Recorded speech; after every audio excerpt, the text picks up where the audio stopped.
This is the brief on EPFO updates and reforms. Okay, the EPFO, Managing Your Social Security. Seen a whole bunch of major policy, court, and digital shifts lately. Let's quickly break down the key stuff you need to know.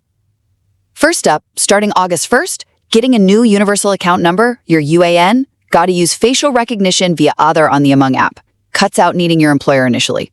But keeping all your info accurate, Aadhaar, PAN, bank, that's totally on you now. Get it wrong and delays could happen. Second, pension on higher wages. Implementation's been messy post-Supreme Court. But recently, Madras High Court threw out an EPFO rule blocking exempted establishments, companies managing their own PF, from higher pension options. So that door's open again. Good news for those employees, as PF rules can't override pension rights. Finally, updates on survivor benefits and withdrawals. Since July 18th, the EDLI life insurance guarantees families at least 50,000 rupees, even with less than a year's service, and ignores short service gaps. Plus, EPFO 3.0 aims for instant withdrawals up to 1 lakh rupee via ATM UPI and automated claims up to 5 lakh rupee. This bankification sounds convenient, right? But careful, it might tempt dipping into long-term retirement funds. These ideas, maybe a higher minimum pension too, get discussed next October. So yeah, staying on top of these EPFO changes, absolutely key to managing your benefits right.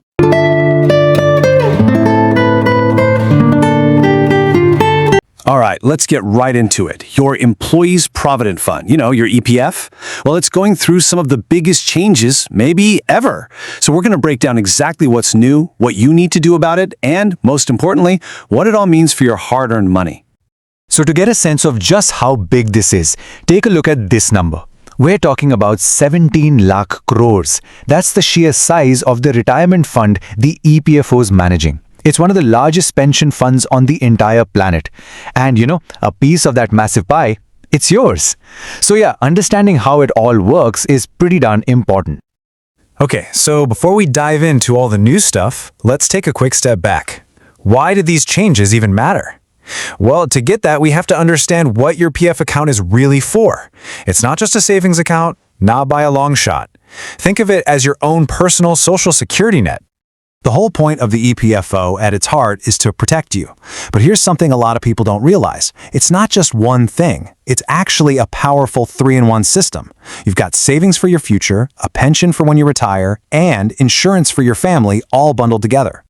And this is where it gets really clever.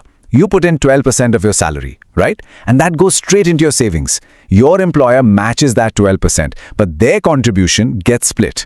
A little bit tops up your savings, sure, but a big chunk, 8.33%, goes to fund your pension. And another 0.5% pays for your life insurance. Just think about that for a second. You're getting a pension and life insurance, and you're not paying a single extra rupee for them out of your own pocket. Pretty cool, right? Now, the way this whole system works has been completely turned on its head. For years and years, you were pretty much dependent on your employer to handle everything. But that's all changed. The power has shifted, and it's now right in your hands. And the key that unlocks all this new power? It's your Universal Account Number, or UAN. The best way to think about it is like a permanent address for your Social Security. You can switch jobs 10 times, but this one number, it sticks with you for life. It automatically links all your different PF accounts together into one. So how do you take control? It really comes down to 3 essential steps, and you absolutely have to do them.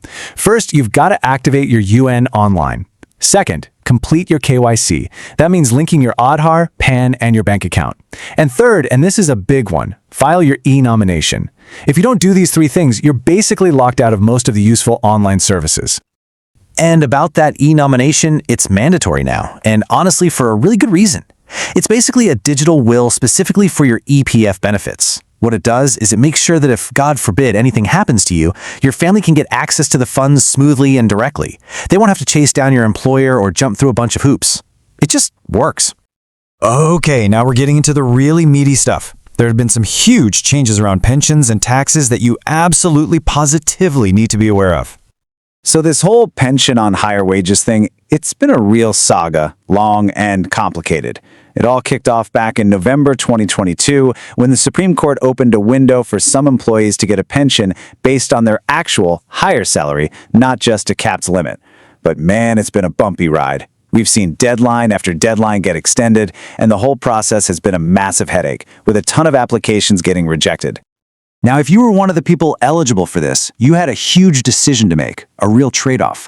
On one hand, you could get a higher monthly pension for the rest of your life. Sounds great, right? But there's a catch.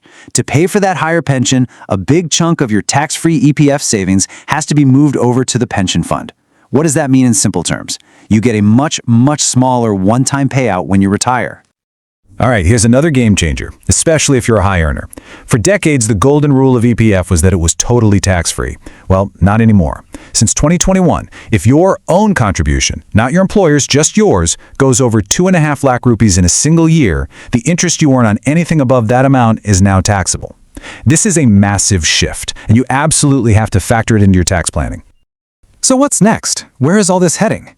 Well, the EPFO is kicking off this huge modernization project. They're calling it EPFO 3.0. And trust me, it's set to completely change the way you think about and interact with your retirement fund. Which brings us to a really interesting question. Is your PF account basically turning into a bank account? Because this whole EPFO 3.0 initiative is designed to do just that, to bring its services up to the level of any modern bank you use today. So what does that actually look like for you? Well, the goal is to make your money way more accessible. We're talking about stuff like automatically settling most advanced claims within just 3 days. And get this, they're even floating ideas about instant cash withdrawals for emergencies, right from an ATM or through UPI. Just wow. And hey, this isn't some far-off fantasy. It's already starting to happen. The EPFO has already bumped up the auto-settlement limit for advances, for things like medical emergencies, education, or housing, all the way up to 5 lakh rupees. The system is getting smarter and faster as we speak. But all this convenience brings up a really serious debate. You could call it a policy paradox. See, the whole reason a Provident Fund works is because it's kind of hard to get your money out. That friction forces you to save for retirement. So the big question is, if it becomes as easy to withdraw cash as it is from your bank account, are we going to lose that savings discipline? Could we actually end up hurting our own long-term financial security? Okay, so with all this going on, new rules, new technology, what are the absolute most important things you should do right now to make sure your account is set up perfectly? Let's run through a quick action plan, your essential checklist. Number 1, get your KYC and e-nomination done. Like today. Don't put it off. Number 2, and this is a big one that catches so many people out, if you filed a nomination before you got married, it's legally invalid now. You have to file a new one after marriage. Seriously, don't forget that. 3, check your e-passbook every single month. Make sure the money's going in correctly. And finally, if you have old accounts from previous jobs, merge them. It's super important for making sure your pension is calculated right. And that really leaves us with one final big question to chew on. As your PF account gets more digital, more flexible, more liquid, its very purpose is starting to blur. The responsibility is shifting from the system over to you. So the question you have to ask yourself is, how are you going to treat this money? Is it a sacred nest egg for your retirement, or is it becoming a convenient crisis fund for today? The choice, more than ever before, is yours to make.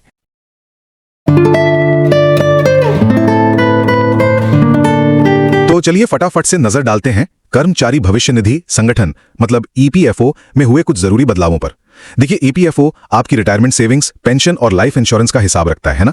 और हाल में खासकर 2022 के बाद काफी कुछ digital हुआ है, नए नियम आए हैं, तो ये जानना आपके लिए जरूरी है।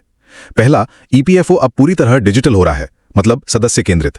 आपके लिए इसका क्या मतलब है? देखिए, 1 अगस्त 2025 से नया यूएएन यानी यूनिवर्सल अकाउंट नंबर बनाने के लिए चेहरे की पहचान वाली तकनीक जरूरी होगी। आप खुद ही अपना यूएएन बना पाएंगे। और हाँ, कुछ जरूरी खर्चों जैसे मेडिकल, शादी, पढ़ाई, घर खरीदने के लिए ऑटो सेटलमेंट की लिमिट अब 5 लाख रुपए हो गई है जून 2025 से, मतलब पैसा जल्दी मिलेगा। और हाँ, ई नॉमिनेशन ऑनलाइन जरूरी है, यह आपकी डिजिटल वसीयत जैसा है। एक बात ध्यान रखिए, शादी के बाद पुराना नॉमिनेशन बेकार हो जाता है तो नया जरूर करें। दूसरा, परिवार को मिलने वाले फायदे मतलब ईडीएलआई स्कीम के तहत बेहतर हुए हैं। 18 जुलाई 2025 से कम 50,000 रुपए का बीमा लाभ तो मिलेगा ही, भले ही सर्विस 1 साल की ना हो। लगातार सेवा वाला नियम भी थोड़ा आसान हो गया है। अब नौकरी बदलने पर 60 दिन तक का गैप चलेगा और डेथ कवरेज भी आखिरी कंट्रीब्यूशन के 6 महीने बाद तक रहेगा अगर आप कंपनी रोल्स पर हैं। यह सब परिवार के लिए ज्यादा सुरक्षा देता है। तीसरा, जरा पैसों से जुड़े नियमों को समझिए। अब अगर आपका सालाना कर्मचारी योगदान 2.5 लाख रुपए से ज्यादा है तो उस पर मिलने वाला ब्याज आपकी इनकम टैक्स स्लैब के हिसाब से टैक्सेबल होगा। वहीं ऊंची सैलरी पर पेंशन वाला मामला, जिसे पेंशन ऑन हायर वेजेस कहते हैं, वो थोड़ा उलझा हुआ है।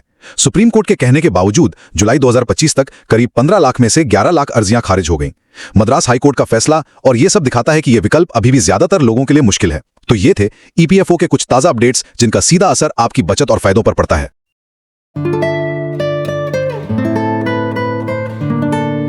नमस्कार। भारत की जो सोशल सिक्योरिटी सिस्टम है ईपीएफओ, वो आजकल एक बड़े बदलाव के दौर से गुजर रही है। और ये सिर्फ कुछ नियम कानून के अपडेट्स नहीं है, नहीं, ये तो इस पूरी सोच को ही बदल रहे हैं कि किसी का रिटायरमेंट फंड आखिर है क्या वो भविष्य के लिए एक सुरक्षित किला है या फिर जरूरत पड़ने पर काम आने वाले एक एटीएम। तो चलिए इन सभी बदलावों को एक एक करके समझते हैं।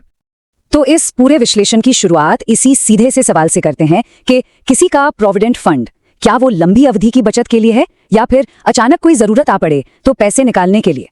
सच पूछिए तो यही वो बुनियादी कश्मकश है जो आज ईपीएफओ के हर फैसले पर असर डाल रही है। मतलब लॉन्ग टर्म सेविंग और शॉर्ट टर्म जरूरतों के बीच का जो तनाव है, सब कुछ उसी के इर्द गिर्द घूम रहा है। अच्छा, आगे बढ़ने से पहले जरा जल्दी से इन 3 पिलर्स को समझ लेते हैं। ये किसी की भी सोशल सिक्योरिटी के 3 पाए हैं, एक त्रिपाई की तरह।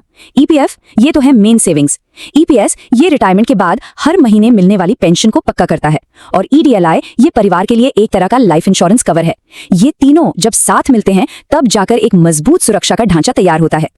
तो चलिए अब आते हैं सबसे पहले और शायद सबसे बड़े बदलाव पर, वो है डिजिटल टूल्स। इन टूल्स ने पूरी की पूरी व्यवस्था का कंट्रोल एम्प्लॉयर यानी कंपनी से लेकर सीधे सीधे सदस्य के हाथ में दे दिया है। और ये बदलाव कितना बड़ा है इसका अंदाजा आप इसी बात से लगाइए। पहले क्या होता था, यूएन बनवाने से लेकर हर छोटे मोटे काम के लिए आप अपने एम्प्लॉयर पर निर्भर थे। सब कुछ कागजों पर होता था और बहुत धीमा था। और अब कंट्रोल सीधा सदस्य के पास है। तो ये सिर्फ एक टेक्निकल अपग्रेड नहीं है, ये असल में एक बहुत बड़ा पावर शिफ्ट है। और इस पूरे नए सिस्टम का हीरो कौन है? वो है यूएएन। देखिए, ये सिर्फ एक 12 डिजिट का नंबर नहीं है, ये किसी की पोर्टेबल डिजिटल पहचान है। आप नौकरी बदलिए, शहर बदलिए, कुछ भी, यूएन वहीं का वही रहता है और आपकी सभी नौकरियों के पीएफ्स को एक ही जगह पर जोड़कर रखता है। और अब तो ये कंट्रोल एक लेवल और ऊपर चला गया है। 1 अगस्त 2025 से जो भी नए सदस्य होंगे उन्हें अपना यूएएन खुद उमंग ऐप पर फेस ऑथेंटिकेशन के जरिए बनाना होगा। इसका सीधा मतलब क्या है? मतलब ये कि अकाउंट खोलने के प्रोसेस से एम्प्लॉयर पूरी तरह से बाहर, सदस्य को पहले दिन से ही अपने अकाउंट का पूरा कंट्रोल मिल जाता है। इसी डिजिटल एम्पावरमेंट का एक और बहुत जरूरी हिस्सा है ई नॉमिनेशन, जिसे अब मैंडेटरी यानी अनिवार्य कर दिया गया है। ये पक्का करता है कि अगर सदस्य के साथ कोई अनहोनी हो जाए तो परिवार को बिना किसी दौड़ भाग के सारे बेनिफिट्स मिल जाएं। आप इसे अपनी सोशल सिक्योरिटी के लिए एक डिजिटल वसीयत की तरह समझ सकते हैं। अब देखिए, जब कंट्रोल हाथ में आता है तो साथ में जिम्मेदारी भी तो आती है ना? कुछ नए फाइनेंशियल नियम आए हैं जो अब सदस्यों से उम्मीद करते हैं कि वो अपने पैसे को मैनेज करने में पहले से ज्यादा एक्टिव रोल निभाएं। पहले ईपीएफ का मतलब था पूरी तरह से टैक्स फ्री, जिसे कहते थे एग्जेम्प्ट या ईईई स्टेटस। मतलब पैसा जमा करो तो टैक्स नहीं, उस पर जो ब्याज मिले उस पर टैक्स नहीं, और जब निकालो तब भी टैक्स नहीं। एक ड्रीम सिचुएशन थी। लेकिन अब ये कहानी थोड़ी सी बदल गई है, खासकर ज्यादा कमाने वालों के लिए। नियम यह है कि अब अगर 1 साल में किसी के भी ईपीएफ योगदान पर मिलने वाला ब्याज 2.5 लाख रुपए से ज्यादा होता है तो उस एक्स्ट्रा ब्याज पर टैक्स लगेगा। इस एक नियम ने लोगों को, खासकर जो वीपीएफ को एक बड़े टैक्स सेविंग टूल की तरह इस्तेमाल करते थे, उन्हें अपनी स्ट्रैटेजी के बारे में दोबारा सोचने पर मजबूर कर दिया है। फिर नवंबर 2022 में आया सुप्रीम कोर्ट का वो ऐतिहासिक फैसला, जिसने कई सदस्यों के सामने एक बहुत बड़ा और थोड़ा कंफ्यूजिंग सवाल खड़ा कर दिया। क्या उन्हें हायर सैलरी पर पेंशन का ऑप्शन चुनना चाहिए? असल में ये एक बहुत बड़ा ट्रेड ऑफ है। अगर आप हायर पेंशन चुनते हैं तो रिटायरमेंट के बाद हर महीने पेंशन तो ज्यादा मिलेगी, बिल्कुल सही, लेकिन इसके लिए आपके ईपीएफ अकाउंट से एक बड़ा हिस्सा निकालकर पेंशन फंड में डाल दिया जाता है। इसका नतीजा, रिटायरमेंट पर मिलने वाला एक मुश्त यानी लमसम अमाउंट काफी कम हो सकता है। ये एक ऐसा फैसला है जिसका कोई एक सही जवाब नहीं है और इसे बहुत सोच समझ कर लेना पड़ता है। चलिए अब जरा फोकस शिफ्ट करते हैं सर्वाइवर बेनिफिट्स पर, यानी ईडीएलआई स्कीम पर। यहाँ भी कुछ बहुत ही स्मार्ट और प्रैक्टिकल सुधार किए गए हैं ताकि सदस्य के परिवार को एक ज्यादा मजबूत सेफ्टी नेट, एक सुरक्षा कवच मिल सके। सच कहें तो पहले ईडीएलआई के नियम बहुत ज्यादा सख्त थे। नौकरी के बीच अगर थोड़ा सा भी गैप आ गया तो हो सकता था कि परिवार को कोई लाभ ही ना मिले। लेकिन अब 18 जुलाई 2025 से जो नए नियम लागू हो रहे हैं वो ज्यादा लचीले हैं और आज की वर्किंग रियलिटी को ध्यान में रखकर बनाए गए हैं। जैसे कि अब परिवार को कम से कम 50,000 रुपए का लाभ मिलना तो तय है, भले ही सदस्य ने 1 साल की सर्विस भी पूरी न की हो। ये उन लोगों के परिवारों के लिए एक बहुत बड़ी राहत है जो अपनी नौकरी के शुरुआती दिनों में हैं। सिर्फ इतना ही नहीं, अब अगर कोई एक नौकरी छोड़कर दूसरी नौकरी ज्वाइन करता है और बीच में 60 दिन तक का गैप भी आ जाता है तो उसे नजरअंदाज किया जाएगा। मतलब उसकी कंटिन्यूस सर्विस बनी रहेगी जो पहले टूट जाती थी। और एक और बहुत जरूरी सुधार, अब अगर किसी सदस्य की मृत्यु उसके आखिरी योगदान के 6 महीने के अंदर भी हो जाती है तो भी उसके परिवार को EDLI का लाभ मिलेगा, बशर्त ये है कि वो तब भी कंपनी के रिकॉर्ड्स में एक कर्मचारी होना चाहिए। तो अब तक हमने देखा कि क्या क्या बदल चुका है। अब देखते हैं कि आगे क्या होने वाला है। और यहाँ एंट्री होती है एक बहुत ही महत्वाकांक्षी प्रोजेक्ट की, EPFO 3.0। लेकिन ये प्रोजेक्ट EPF की पहचान को लेकर ही एक बुनियादी सवाल खड़ा करता है। EPFO 3.0 का विजन एकदम साफ है, ऐसी सर्विसेज देना जो किसी भी मॉडर्न बैंकिंग प्लेटफॉर्म को टक्कर दे सकें। जरा सोच कर देखिए, सिर्फ 3 दिन में automatic claim settlement, auto settlement की लिमिट भी बढ़ाकर 5 लाख रुपए तक, और तो और ATM या UPI से तुरंत पैसे निकालने की सुविधा। लेकिन यहाँ एक बहुत बड़ा लेकिन है। अगर प्रोविडेंट फंड का पैसा निकालना इतना ज्यादा आसान हो जाएगा तो क्या लोग इसे अपनी लॉन्ग टर्म सेविंग समझने की बजाय एक नॉर्मल बैंक अकाउंट की तरह इस्तेमाल नहीं करने लगेंगे? यही वो बहुत बड़ी चुनौती है जिसका सामना EPFO को करना पड़ रहा है। तो सवाल ये उठता है कि सुविधा और संरक्षण के बीच सही संतुलन आखिर है कहाँ? लोगों को तुरंत पैसा निकालने की सहूलियत देना भी जरूरी है, लेकिन साथ ही रिटायरमेंट के लिए पैसे को बचाए रखने का जो मूल मकसद है उसे भी तो कमजोर नहीं होने दे सकते। और आखिर में ये सवाल घूम फिरकर वहीं आ जाता है जहां से हमने शुरू किया था, और ये सवाल हर सदस्य के लिए मायने रखता है कि EPF को आखिर कैसे देखा जाना चाहिए। रिटायरमेंट के लिए एक मजबूत किले की तरह जिसे हर हाल में बचाकर रखना है, या फिर एक बैंक खाते की तरह जिसे जरूरत पड़ने पर इस्तेमाल किया जा सकता है? आप इस सवाल का जो जवाब देंगे उसी में ये छिपा है कि ये सारे नए बदलाव आपके वित्तीय भविष्य को किस दिशा में लेकर जाएंगे।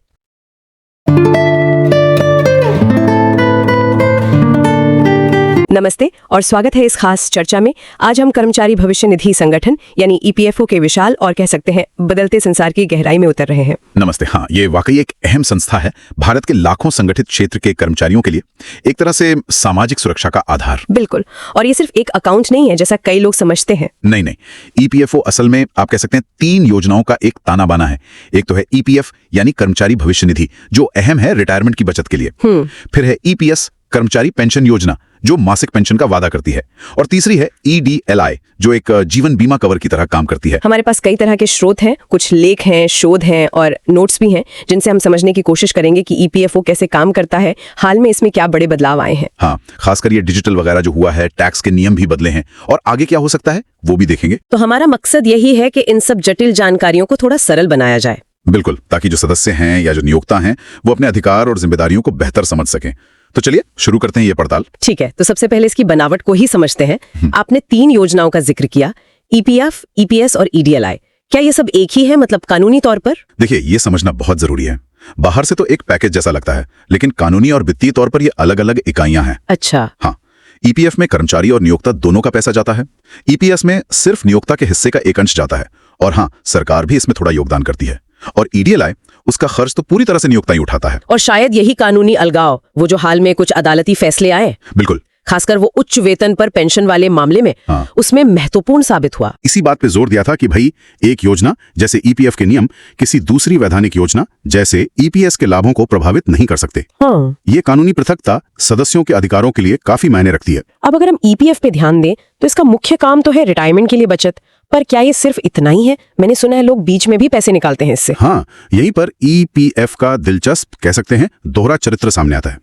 पहला और मुख्य लक्ष्य तो बेशक रिटायरमेंट के लिए एक बड़ा कोष तैयार करना है, इसमें कोई दो राय नहीं। ठीक है, लेकिन साथ ही ये मुश्किल वक्त में एक सहारे की तरह भी काम करता है, जैसे घर बनाने, खरीदने या मरम्मत करने के लिए, या अचानक कोई मेडिकल जरूरत आ गई। अच्छा, बच्चों की पढ़ाई या शादी, ऐसी कई जरूरतों के लिए इसमें से एडवांस निकालने का प्रावधान है। तो ये एक तरह का सेफ्टी नेट भी बन गया है तात्कालिक जरूरतों के लिए। लेकिन क्या इससे मूल उद्देश्य पर असर नहीं पड़ता, रिटायरमेंट सेविंग वाला? यही तो वो प्रणालीगत तनाव है जिसकी बात अक्सर होती है। एक तरफ लंबी अवधि में पैसे को बढ़ने देना है, कंपाउंडिंग का फायदा उठाना है। दूसरी तरफ सदस्यों की जो आज की जरूरतें हैं, छोटी अवधि के, हाँ वो भी तो है, वास्तविक जरूरतें, उनको भी पूरा करना है। तो हाँ, ये इसे एक पारंपरिक रिटायरमेंट फंड से कुछ ज्यादा एक हाइब्रिड सामाजिक सुरक्षा साधन बनाता है, जो आज और कल दोनों की चिंता करता है, ऐसा कह सकते हैं। चलिए अब उस डिजिटल लहर की बात करते हैं जिसने EPFO को काफी हद तक बदल दिया है। शुरुआत करते हैं UAN से, यूनिवर्सल अकाउंट नंबर। ये इतना खास क्यों है? UAN आप कह सकते हैं आज की EPFO सिस्टम की रीढ़ है। ये एक स्थायी 12 अंकों का नंबर है जो सदस्य के साथ जीवन भर रहता है, चाहे वो कितनी भी नौकरियां बदलें। अच्छा, मतलब नौकरी बदली तो नंबर वही रहेगा? हाँ बिल्कुल, ये उनकी सभी पुरानी और नई PF मेंबरशिप IDs को एक जगह जोड़ देता है। इससे फंड ट्रांसफर करना, पासबुक देखना, क्लेम करना, सब कुछ बहुत आसान हो गया है। पहले बड़ा झंझट होता था। और इसे पाना और चालू करना कितना आसान या मुश्किल है? देखिए, नियोक्ता इसे जनरेट कर सकता है या सदस्य खुद भी ईपीएफओ के मेंबर पोर्टल या उमंग ऐप से कर सकते हैं।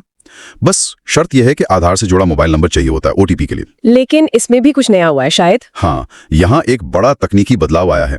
1 अगस्त 2025 से नए यूएएन बनाने या एक्टिवेट करने के लिए उमंग ऐप पर आधार आधारित फेस ऑथेंटिकेशन, चेहरे की पहचान। हाँ, चेहरे की पहचान वाली तकनीक का इस्तेमाल अनिवार्य कर दिया गया है। चेहरे की पहचान सुनने में तो आधुनिक लगता है, पर इसके क्या मायने हैं आम सदस्य के लिए? क्या इससे चीजें आसान होंगी या मुश्किल? देखिए, मकसद तो अच्छा है, मतलब सदस्य को आत्मनिर्भर बनाना है ताकि वो नियोक्ता पर निर्भर ना रहें।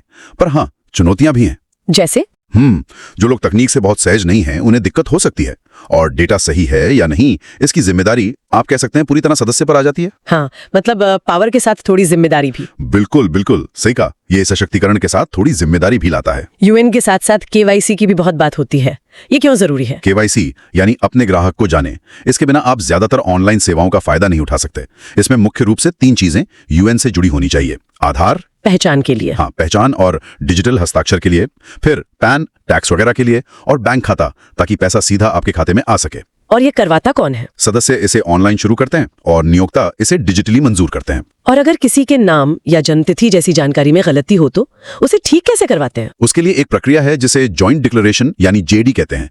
इसके लिए मार्च 2024 में एक मानक संचालन प्रक्रिया, एक एसओपी भी आई थी। अच्छा। उसमें बताया गया है कि किस तरह के बदलाव के लिए कौन से दस्तावेज लगेंगे और कैसे प्रक्रिया पूरी होगी। ये सदस्यों और नियोक्ता मिलकर करते हैं। तो इन सब डिजिटल चीजों से सदस्यों को असल में क्या-क्या ऑनलाइन सुविधाएं मिल रही हैं? मतलब रोजमर्रा में क्या फायदा है? काफी कुछ। वे यूनिफाइड पोर्टल या UMANG ऐप पर अपनी ई पासबुक कभी भी देख सकते हैं। ये तो बढ़िया है। हाँ, एडवांस या फाइनल सेटलमेंट के लिए ऑनलाइन क्लेम कर सकते हैं, अपने क्लेम का स्टेटस ट्रैक कर सकते हैं। पेंशनर्स अपना जीवन प्रमाण पत्र ऑनलाइन जमा कर सकते हैं और पेंशन पेमेंट ऑर्डर PPO जिसे कहते हैं वो डाउनलोड कर सकते हैं। अच्छा। एक और काम की सुविधा यह है कि अगर नियोक्ता नौकरी छोड़ने की तारीख अपडेट नहीं करता तो सदस्य खुद ही आखिरी योगदान के 2 महीने बाद OTP के जरिए इसे अपडेट कर सकता है। ये तो बहुत काम का है, कई बार इसमें देरी हो जाती है। हाँ बिल्कुल। प्रोफाइल में कुछ बदलाव करने का अनुरोध भी ऑनलाइन किया जा सकता है। ई नामांकन, ई नॉमिनेशन के बारे में भी बताएं, यह कितना महत्वपूर्ण है? ई नामांकन अब पूरी तरह ऑनलाइन और अनिवार्य है। वो पुराने कागजी फॉर्म 2 की जगह अब यही चलता है। यह आधार ई साइन से होता है और ये कानूनी तौर पर बहुत जरूरी है। क्यों? क्योंकि इसी से तय होता है कि सदस्य के न रहने पर EPF, पेंशन और बीमा का पैसा किसे मिलेगा, मतलब नॉमिनी कौन होगा। यहाँ एक बात पर शायद हमें खास जोर देना चाहिए। हाँ बिल्कुल, वो ये कि अगर किसी सदस्य की शादी होती है तो शादी से पहले किया गया कोई भी नॉमिनेशन अपने आप रद्द हो जाता है। अच्छा, ये तो बहुत जरूरी जानकारी है। हाँ, इसलिए शादी के बाद नया ई नामांकन करना बेहद जरूरी है, वरना बाद में परिवार को दिक्कतें आ सकती हैं। ये लोग अक्सर भूल जाते हैं। चलिए अब पैसे रुपए यानी वित्तीय पहलुओं पर आते हैं। योगदान का सिस्टम कैसे काम करता है संक्षेप में? मूल नियम यह है कि कर्मचारी अपनी PF सैलरी, जो आमतौर पर बेसिक और महंगाई भत्ता होती है, उसका 12% EPF में देता है। ठीक है। नियोक्ता भी उतना ही यानी 12% देता है, लेकिन नियोक्ता का हिस्सा बढ़ जाता है। कैसे? उसका एक बड़ा हिस्सा, अधिकतम 1250 रुपए प्रति माह तक पेंशन स्कीम यानी EPS में चला जाता है। ओके। और बाकी का पैसा कर्मचारी के EPF खाते में जुड़ता है। और अगर कोई अपनी मर्जी से ज्यादा बचत करना चाहे तो? उसके लिए VPF यानी स्वैच्छिक भविष्य निधि का विकल्प है। सदस्य चाहें तो अपनी सैलरी का 100% तक भी EPF खाते में जमा कर सकते हैं। अच्छा। हाँ, इस पर नियोक्ता का मैचिंग योगदान नहीं मिलता, लेकिन ब्याज दर EPF वाली ही मिलती है। अब निकासी यानी एडवांस की बात। हाँ। आपने बताया कि कई जरूरतों के लिए पैसे निकाल सकते हैं, क्या ये आसानी से मिल जाते हैं? हाँ, एडवांस कई तरह की जरूरतों के लिए उपलब्ध हैं, जैसे घर खरीदना या बनाना, लोन चुकाना, घर की मरम्मत, मेडिकल इमरजेंसी, शादी या पढ़ाई, और यहाँ तक कि बेरोजगारी की स्थिति में भी। हर जरूरत के लिए कुछ शर्तें होती हैं, जैसे कितने साल की सर्विस जरूरी है और कितना पैसा निकाल सकते हैं। मतलब कुछ नियम तो होंगे? हाँ, आमतौर पर कुछ साल की सर्विस चाहिए होती है और आप अपने जमा पैसे का एक ठीक-ठाक हिस्सा निकाल सकते हैं। पोर्टल पर अपनी स्थिति के हिसाब से सटीक जानकारी मिल जाती है कि आप कितना निकाल सकते हैं। लेकिन क्या ये आसानी से पैसा निकालने की सुविधा लंबी अवधि की बचत के लक्ष्य को कमजोर नहीं करती? कहीं लोग इसे बैंक खाते की तरह इस्तेमाल करने लगे तो? ये एक जायज चिंता है और EPFO के सामने एक चुनौती भी। सुविधा देना और अनुशासन बनाए रखना, इसी संतुलन पर लगातार काम करना होता है। यह आसान नहीं है। ब्याज दरें क्या चल रही हैं इस समय? वित्त वर्ष 2023-24 और 2024-25 के लिए ब्याज दर 8.25% तय की गई है। अच्छा। जो पिछले साल 2022-23 में 8.15% थी, तो थोड़ी ज्यादा है। टैक्स के नियमों में भी कुछ बड़े बदलाव हुए हैं। वो EEE वाली बात, क्या वो अब पूरी तरह लागू नहीं होती? हाँ, पारंपरिक तौर पर EPF को EEE यानी एग्जेम्प्ट माना जाता था, मतलब योगदान पर छूट, ब्याज पर छूट और निकासी पर छूट। लेकिन अब ये थोड़ा बदल गया है। कैसे, क्या है मुख्य बदलाव? सबसे बड़ा बदलाव ये है कि अगर कोई कर्मचारी एक साल में अपने ईपीएफ खाते में 2.5 लाख रुपए से ज्यादा का योगदान करता है, अपने हिस्से का? हाँ, अपने हिस्से का, और सरकारी कर्मचारियों के लिए ये सीमा 5 लाख रुपए है, अगर नियोक्ता का योगदान न हो तो उस अतिरिक्त रकम पर जो ब्याज मिलेगा उस पर अब टैक्स लगेगा। ओह, इसके लिए अब हर सदस्य के खाते में 2 हिस्से रखे जाते हैं, एक टैक्सेबल और एक नॉन टैक्सेबल। इसका असर वीपीएफ पर भी पड़ा होगा, जो लोग ज्यादा बचत करते थे? निश्चित रूप से इससे वीपीएफ की चमक थोड़ी फीकी पड़ी है, खासकर ज्यादा आय वालों के लिए। उन्हें अब हिसाब लगाना पड़ता है कि टैक्स देने के बाद भी वीपीएफ आकर्षक है या नहीं। और वो एटीसी वाली छूट? हाँ, ये भी ध्यान रखना होता है कि ईपीएफ योगदान पर मिलने वाली एटीसी की छूट सिर्फ पुरानी टैक्स व्यवस्था में ही मिलती है, नई वाली में नहीं। और समय से पहले पैसे निकालने पर टैक्स का क्या नियम है? मतलब 5 साल से पहले? नियम ये है कि अगर आपने 5 साल की लगातार नौकरी के बाद ईपीएफ का पैसा निकाला तो वो टैक्स फ्री है। ठीक है। लेकिन अगर 5 साल से पहले निकालते हैं और रकम 50,000 रुपए से ज्यादा है तो टीडीएस कट सकता है। कितना? पैन दिया है तो 10%, नहीं तो 20%। हाँ। अगर आपकी कुल आय टैक्सेबल नहीं है तो फॉर्म 15G या 15H देकर टीडीएस रुकवा सकते हैं। लेकिन कुछ स्थितियों में छूट है शायद? हाँ, कुछ खास परिस्थितियों में, जैसे नौकरी छूटना या गंभीर बीमारी, 5 साल से पहले की निकासी भी टैक्स फ्री हो सकती है। अब जरा हाल की कुछ बड़ी घटनाओं पर आते हैं। सबसे ज्यादा चर्चा में रहा उच्च वेतन पर पेंशन यानी POHW का मामला। ये इतना उलझा हुआ क्यों रहा? हाँ, ये वाकई एक लंबी और जटिल कहानी है। नवंबर 2022 में सुप्रीम कोर्ट ने 2014 के पेंशन संशोधन को तो सही ठहराया, लेकिन साथ ही उन कर्मचारियों को एक मौका दिया जो अतीत में अपने पूरे वेतन पर पीएफ कटवा रहे थे कि वे उच्च पेंशन का विकल्प चुन सकें। तो मौका दिया गया, फिर दिक्कत कहाँ आई? लोग खुश क्यों नहीं थे? दिक्कतें कई स्तर पर आईं। पहली बात तो पात्रता तय करना ही मुश्किल था, फिर पुराने रिकॉर्ड ढूंढना, ऑनलाइन फॉर्म भरने की प्रक्रिया, नियोक्ता का सत्यापन, ये सब बहुत पेचीदा था। अच्छा। नतीजा ये हुआ कि डेडलाइन कई बार बढ़ानी पड़ी। आखिरी तारीख 11 जुलाई 2023 थी और फिर भी लाखों आवेदन खारिज हो गए। कितने? जुलाई 2025 तक का आंकड़ा था कि करीब 15.5 लाख में से 11 लाख आवेदन खारिज हो चुके थे। तो आप समझ सकते हैं कि ये पूरी प्रक्रिया काफी तनावपूर्ण रही। और पेंशन की गणना का तरीका भी बदला इसमें? हाँ, जो 1 सितंबर 2014 से पहले रिटायर हुए उनके लिए पिछले 12 महीने का औसत वेतन गिना जाता है, और जो उसके बाद रिटायर हुए या होंगे उनके लिए पिछले 60 महीने यानी 5 साल का औसत वेतन। इसमें उन कंपनियों का क्या हुआ है जो अपना पीएफ ट्रस्ट खुद चलाती हैं, एग्जेम्प्टेड एस्टैब्लिशमेंट जिन्हें कहते हैं? ये एक और पेज था। ईपीएफओ ने एक सर्कुलर निकालकर इन कंपनियों को अपने ट्रस्ट नियमों में पिछली तारीख से बदलाव करने से रोक दिया था। तो उनके कर्मचारी उच्च पेंशन नहीं ले सकते थे? हाँ, इससे उनके कर्मचारी उच्च पेंशन से वंचित हो सकते थे, लेकिन फिर मद्रास हाईकोर्ट ने सितंबर 2025 में उस सर्कुलर को रद्द कर दिया। अच्छा। ये दिखाता है कि कैसे नियमों की व्याख्या को लेकर न्यायपालिका और कार्यपालिका में मतभेद हो सकते हैं। ये मामला अभी भी शायद पूरी तरह सुलझा नहीं है। पेंशन के अलावा EDLI यानी बीमा योजना में भी कुछ बदलाव हुए हैं। हाँ, जुलाई 2025 से EDLI में कुछ अहम सुधार लागू हुए हैं और ये काफी सोचे समझे लगते हैं। शायद पुराने डेटा और दावा खारिज होने के कारणों के विश्लेषण पर आधारित है। क्या है वो मुख्य सुधार? 3 खास बातें हैं। पहला, अब कम से कम 50,000 रुपए का बीमा लाभ मिलेगा, भले ही सदस्य ने 1 साल की नौकरी पूरी ना की हो। ये तो अच्छा है। हाँ, दूसरा, लगातार सेवा की शर्त में ढील दी गई है। 2 नौकरियों के बीच 60 दिन तक का गैप अब मान्य है। और तीसरा, अगर सदस्य की मृत्यु नौकरी छोड़ने के 6 महीने के अंदर भी होती है, जब तक वो नामावली में है, तो भी बीमा कवर मिलेगा। तो ये सदस्यों और उनके परिवारों के लिए राहत की बात है। बिल्कुल। और हाल ही में सरकार ने एक बड़ी रोजगार योजना भी शुरू की है जिसमें EPFO की भूमिका है, PMVBRY। हाँ, 1 अगस्त 2025 को प्रधानमंत्री विकसित भारत रोजगार योजना PMVBRY लॉन्च हुई है। लक्ष्य है 2025-27 के बीच 3.5 करोड़ नई नौकरियां पैदा करना। 3.5 करोड़? हाँ, खासकर युवाओं और मैन्युफैक्चरिंग सेक्टर में। इससे EPFO की भूमिका कैसे बदल रही है? ये तो रोजगार सृजन का काम हो गया। यही दिलचस्प बात है। यह EPFO को पारंपरिक सामाजिक सुरक्षा प्रदाता की भूमिका से आगे ले जाकर राष्ट्रीय आर्थिक रणनीति का एक हिस्सा बना रहा है। यह दिखाता है कि सरकार EPFO के विशाल नेटवर्क और डेटा का उपयोग व्यापक आर्थिक लक्ष्यों के लिए भी करना चाहती है। इस योजना में मिलता क्या है कर्मचारियों और नियोक्ताओं को? इसके 2 भाग हैं। भाग A कर्मचारियों के लिए है। नए पात्र कर्मचारियों को सीधे उनके बैंक खाते में 15,000 रुपए तक का प्रोत्साहन मिलता है, 2 किश्तों में। और भाग B? भाग B नियोक्ताओं के लिए है। जो नियोक्ता इन नए लोगों को नौकरी देते हैं उन्हें भी प्रति कर्मचारी 3,000 रुपए प्रति माह तक का इंसेंटिव मिलता है। मैन्युफैक्चरिंग में 4 साल तक, बाकी में 2 साल तक, बशर्ते वे न्यूनतम संख्या में नई भर्तियां करें। और कुछ छोटे मोटे अपडेट्स भी थे शायद। हाँ, जैसे वो कोविड-19 वाला स्पेशल एडवांस जून 2024 में बंद कर दिया गया। और एक मांग लगातार चल रही है कि न्यूनतम EPS पेंशन जो अभी 1,000 रुपए है उसे बढ़ाया जाए, शायद 7,500 रुपए तक। पर सरकार उस पर राजी नहीं है। सरकार एक्चुअरियल घाटे का हवाला देती है। मतलब उनका कहना है कि इतना पैसा देने के लिए फंड में पर्याप्त पैसा नहीं है। अब भविष्य की बात करते हैं।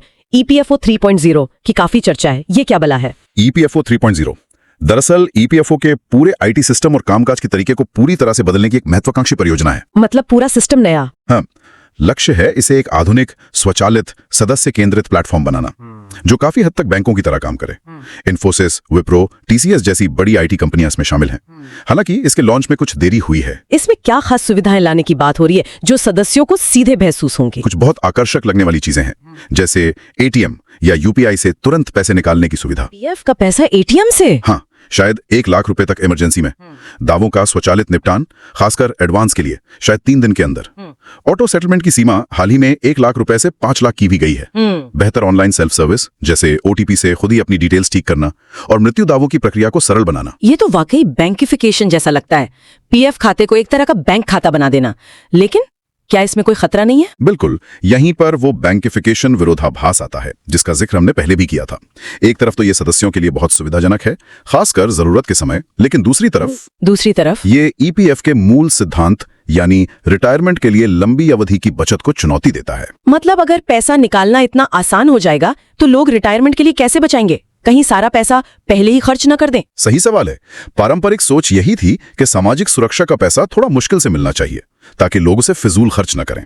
अगर पीएफ खाता एक चालू खाते जैसा लगने लगेगा तो क्या लोग रिटायरमेंट तक पर्याप्त जमा कर पाएंगे? ये तो बड़ा सवाल है। हाँ, ये एक बड़ा नीतिगत सवाल है जिस पर ट्रेड यूनियनों और सरकार के बीच सहमति बनाना आसान नहीं होगा। शायद आने वाली सेंट्रल बोर्ड ऑफ ट्रस्टीज यानी सीबीटी की बैठक में इस पर काफी बहस हो। तो इन सब बदलावों और योजनाओं के बीच सदस्यों और नियोक्ताओं के लिए आपकी क्या सलाह है? सदस्यों को किन बातों का ध्यान रखना चाहिए? सदस्यों के लिए सबसे जरूरी है अपने डिजिटल प्रोफाइल को दुरुस्त रखना। मतलब यूएन एक्टिवेट हो, केवाईसी यानी आधार, पैन, बैंक खाता अपडेटेड हो, ई नामांकन किया हुआ हो, और हाँ, शादी के बाद अपडेट करना ना भूलें। नियमित रूप से अपनी ई पासबुक चेक करते रहें, और अगर एक से ज्यादा यूएन है तो उन्हें मर्ज करवा लें। और पैसे के मामले में क्या सलाह है? वित्तीय समझदारी बरतें। ईपीएफ को मुख्य रूप से रिटायरमेंट फंड ही माने, रोजमर्रा के खर्च का खाता नहीं।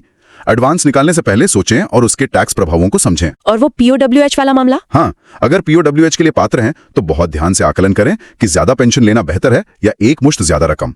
ये हर किसी के लिए अलग हो सकता है। सुरक्षा भी एक मुद्दा है आजकल, ऑनलाइन फ्रॉड वगैरह। हाँ, अपना यूएएन, पासवर्ड, ओटीपी किसी से साझा ना करें।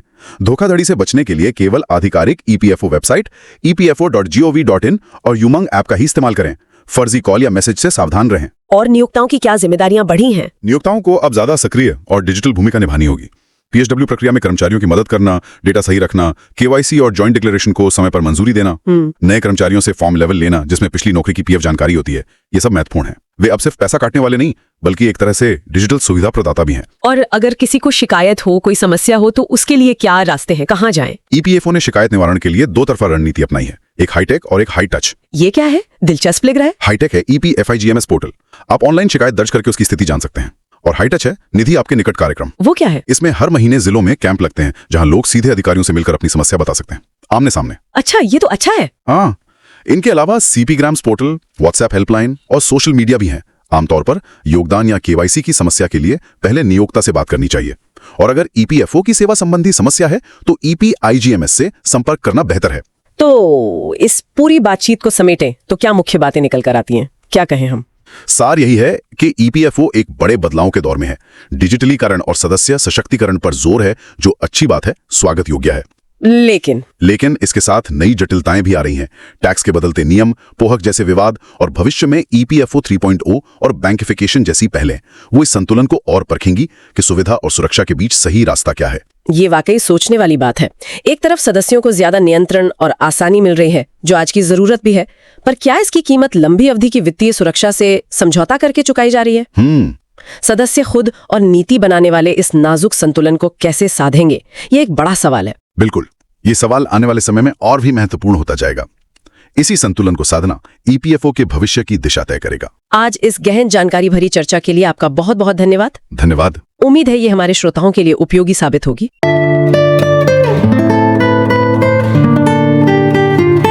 द डिबेट में आपका स्वागत है। आज हम एक बहुत ही दिलचस्प और जरूरी मुद्दे पर बात कर रहे हैं, कर्मचारी भविष्य निधि संगठन यानी ईपीएफओ का भविष्य। और खास तौर पर हम इसकी जो नई तकनीकी पहल है ईपीएफओ 3.0 उस पर ध्यान देंगे। ये पहल ईपीएफओ के काम करने के तरीके को पूरी तरह से बदलने का कह सकते हैं वादा करती है, सेवाओं को आज के जमाने के हिसाब से ढालने का।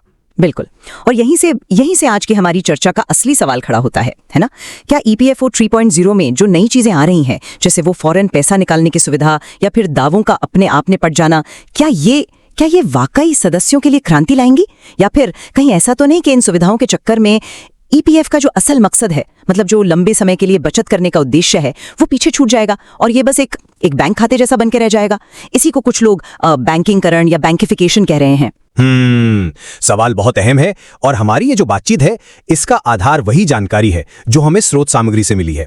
मेरा पक्ष ये रहेगा कि ईपीएफओ 3.0 सदस्यों को ताकत देने और सेवाओं को बेहतर बनाने की दिशा में एक अच्छा और जरूरी कदम है। और मेरा नजरिया थोड़ा अलग है।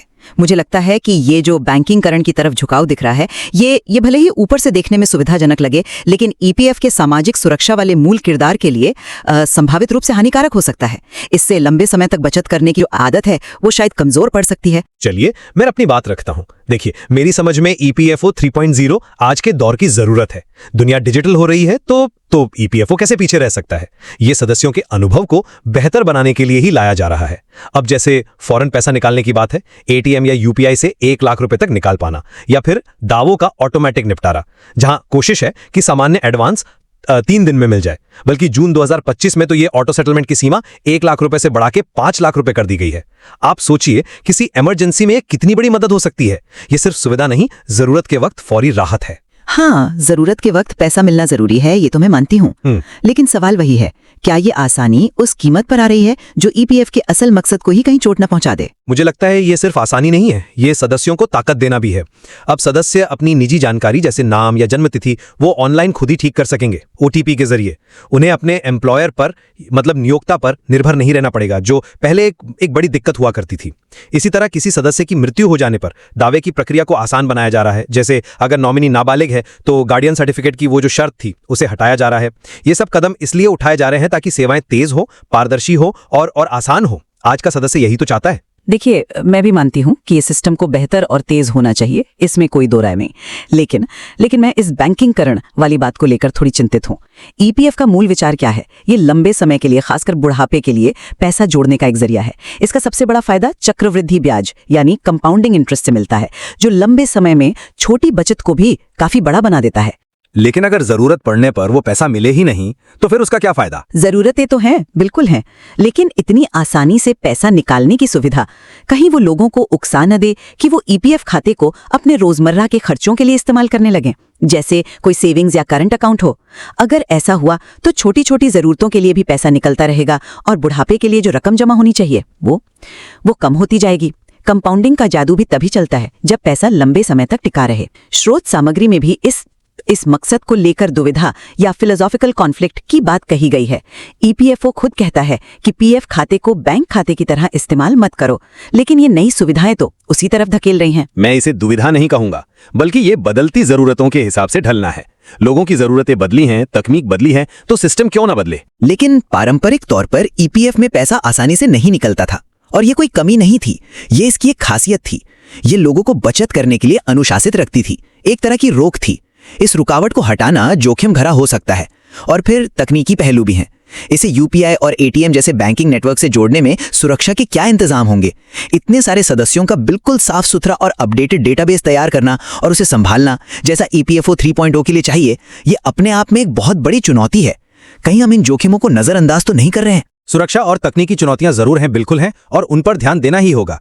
लेकिन पहले मुद्दे पर आते हैं, पहुंच बनाम सुरक्षा। मेरा मानना है कि एटीएम यूपीआई से पैसा मिलना आज के जमाने की जरूरत है। ये ठीक वैसा ही है जैसे हम अपने बैंक खातों से पैसे निकालते हैं। किसी को अचानक अस्पताल का खर्चा आ जाए या बच्चे की फीस भरनी हो तो ये सुविधा फौरन मदद करती है। पुरानी धीमी प्रक्रियाओं से ये बहुत बड़ा सुधार है। और जैसा मैंने पहले कहा, ऑटो सेटलमेंट की सीमा बढ़ाकर 5 लाख रुपए करना दिखाता है कि ईपीएफओ को अपने नए सिस्टम पर भरोसा है कि वो मजबूत और भरोसेमंद है। पर मेरा डर ये है कि आसानी से मिलने वाला पैसा वो अक्सर गैर जरूरी चीजों पर खर्च हो जाता है। क्या हम अनजाने में लोगों को अपनी बुढ़ापे की जमा पूंजी को कम करने का रास्ता तो नहीं दिखा रहे हैं? पहले पैसा निकालना मुश्किल था तो लोग 100 बार सोचते थे, सिर्फ बड़ी जरूरत पर ही निकालते थे। वो जो एक रुकावट थी वो उन्हें जल्दबाजी में गलत फैसले लेने से बचाती थी। क्या ये नई आसानी लंबे समय की सुरक्षा को ताक पर रखकर थोड़े समय की राहत देने जैसा नहीं है?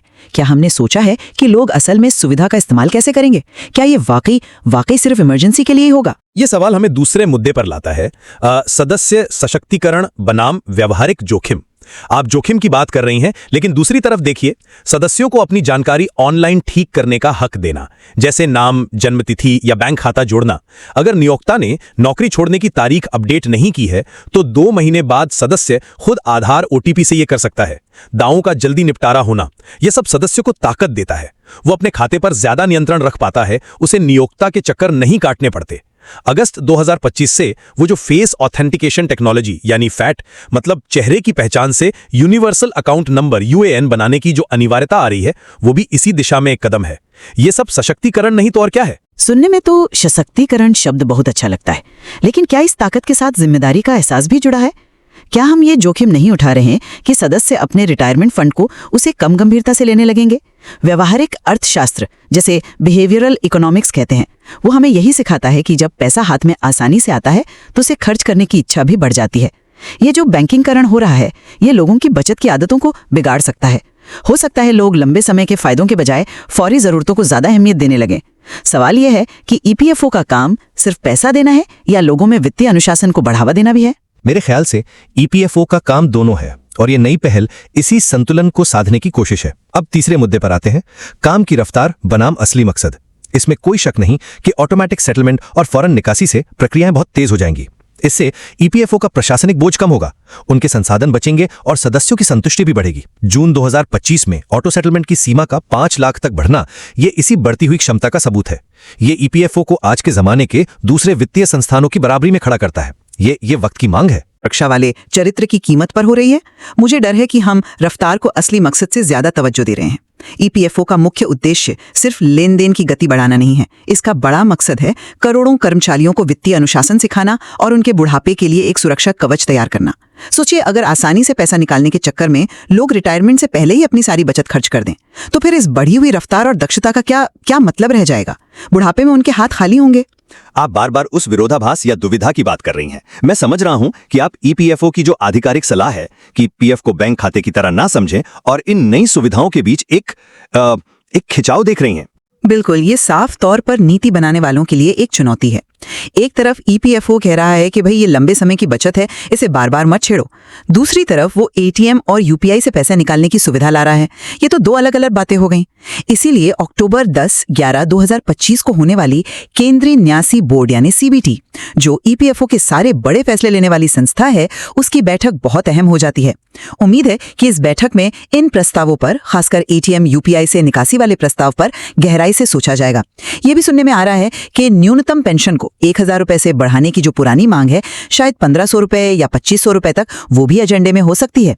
मैं इसे विरोधाभास के बजाय बदलती जरूरतों और तकनीक के साथ कदम मिलाना कहूंगा। EPFO अब भी लंबे समय की बचत को बढ़ावा देगा, इसमें कोई शक नहीं। शायद इसके लिए वो वित्तीय साक्षरता के कार्यक्रम चलाएं, जैसा कि स्रोत सामग्री में प्रधानमंत्री वय वंदना योजना के संदर्भ में जिक्र है। लेकिन साथ ही वो आज के साधनों का इस्तेमाल करके सदस्यों की फौरी जरूरतों का भी ख्याल रख रहा है। ये एक संतुलन बनाने की कोशिश है। और हां, आने वाली CBT बैठक यकीनन इन सभी पहलुओं पर विचार करके आगे का रास्ता तय करने का एक बड़ा मौका होगी। ये भी याद रखना जरूरी है कि ये सुविधाएं अभी सिर्फ प्रस्तावित हैं, बोर्ड की मंजूरी मिलनी बाकी है। देखना दिलचस्प होगा कि CBT इस संतुलन को कैसे साधता है, खासकर इसलिए भी क्योंकि ट्रेड यूनियनें शायद इस बैंकिंगकरण का विरोध करें, जैसा वो पहले भी करती आई हैं। उन्हें डर हो सकता है कि इससे मजदूरों की सामाजिक सुरक्षा कमजोर होगी। तो अगर मैं अपनी बात को समेटूं तो मेरा मानना है कि EPFO 3.0 सदस्यों को ध्यान में रखकर बनाई गई सेवाओं, बेहतर रफ्तार और जरूरत के वक्त पैसा मुहैया कराने की दिशा में एक बहुत जरूरी और सकारात्मक कदम है। ये आज के कामगारों की बदलती जरूरतों को पूरा करता है और उन्हें अपने पैसे पर ज्यादा नियंत्रण देकर सशक्त बनाता है। और मेरा निष्कर्ष ये है कि हाँ, आधुनिकीकरण और रफ्तार जरूरी हैं, लेकिन EPFO 3.0 के बैंकिंगकरण वाले पहलू EPF के मूल सामाजिक सुरक्षा के मकसद को कमजोर करने का एक गंभीर खतरा पैदा करते हैं। फौरन पैसा निकालने की आसानी लंबे समय की बचत के अनुशासन और बुढ़ापे की सुरक्षा को चोट पहुंचा सकती है, जो EPF का असली लक्ष्य है। साथ ही सुरक्षा और इतने बड़े डेटा को संभालने की जो तकनीकी चुनौतियां हैं, उन्हें भी नजरअंदाज नहीं किया जाना चाहिए। ये तो साफ है कि EPFO 3.0 आधुनिकता और सदस्य सुविधा के बीच एक बहुत नाजुक संतुलन बनाने की कोशिश कर रहा है। लेकिन ये भी सच है कि इसके साथ EPF के असली मकसद यानी लंबे समय की रिटायरमेंट सुरक्षा को बनाए रखने की चुनौती जुड़ी हुई है। ये जो मकसद को लेकर दुविधा है, जैसा आपने कहा, ये शायद आगे भी बनी रहेगी। हाँ, और अक्टूबर 2025 में होने वाली CBT की बैठक इस मामले में EPFO की आगे की दिशा तय करने में बहुत अहम साबित होगी। फौरन निकासी और न्यूनतम पेंशन में बढ़ोतरी जैसे मुद्दे एजेंडे में होने की उम्मीद है, जो इस बैठक को और भी महत्वपूर्ण बनाते हैं। बिल्कुल, इन अलग अलग नजरियों को समझना EPFO के विकास को और भारत के करोड़ों सदस्यों पर पड़ने वाले इसके असर को समझने के लिए बहुत जरूरी है। आज की बातचीत ने इस पेचीदा मुद्दे के कई पहलुओं को हमारे सामने रखा है। और स्रोत सामग्री में अभी और भी बहुत कुछ है जिस पर गौर किया जा सकता है, जैसे टैक्स के नियमों में बदलाव या वो ऊंची पेंशन का मुद्दा। खैर, आज के लिए इतना ही।